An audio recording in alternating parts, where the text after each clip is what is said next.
Greetings everyone, Brett here with Hammerhead Model Making. We're back with another 5-minute review. Today we're going to be looking at the ICM HUMVEE 1097A2. This is in 1/35 scale, and it is a pretty recent tool. So we're going to go ahead and crack open the box and take a look at what's inside. Now, like all other ICM boxings, you do get the pop top, and then you have to do the fold open lid. Now, all of the plastic is packaged together in one bag, but the clear parts and the tires do have their own separate bags inside of that. So just be aware. So taking a look at the first sprue here, we have basically the main hull of the vehicle. And interesting to note that it is actually multi-part, so you have to build it all up together as opposed to being like a bathtub style that you would see on other kits. At least this is my first experience with this type of design for a Humvee model.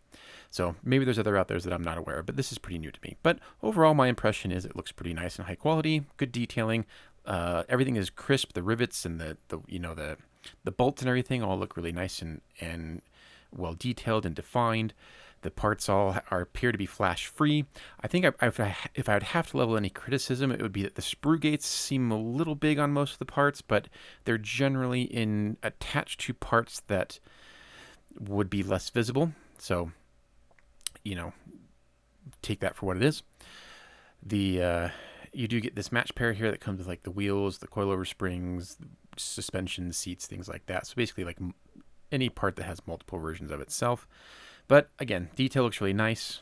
All the little like latches and everything. The tires are of the rubber variety.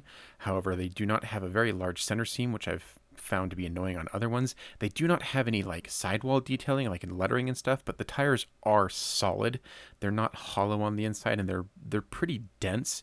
You can see here that trying to squish them, they provide a lot of resistance. So, be that what it is. Clear parts, you do get both halves of the windshield and then two headlights.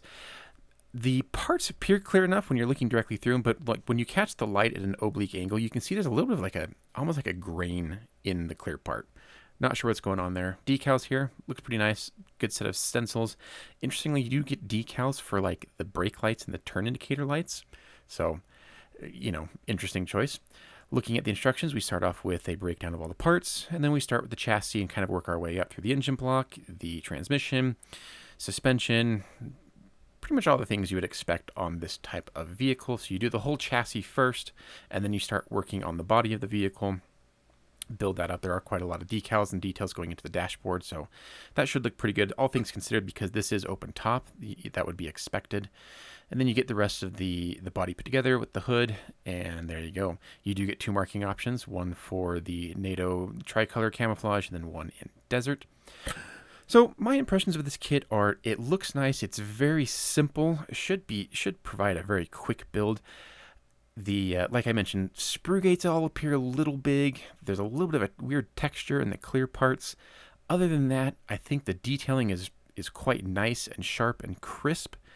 I really couldn't find any other like real defects in the plastic. It is ICM plastic, so it's a little on the softer side. Kind of think closer to like Airfix type plastic. So not sure if that's your thing or not. Just be aware. I just feel like this is the simplest form of this kit, and it would be nice if it had like maybe a couple of jerry cans or just something to put in the back of the vehicle, but that's just my personal opinion. I think the kit itself looks pretty nice, and hopefully it goes together well. So thanks for watching. Thank you to MRS Hobby Shop for supplying this review copy for us, and be sure to check them out at mrshobby.com. You can find their information down below. See you on the next one. Bye.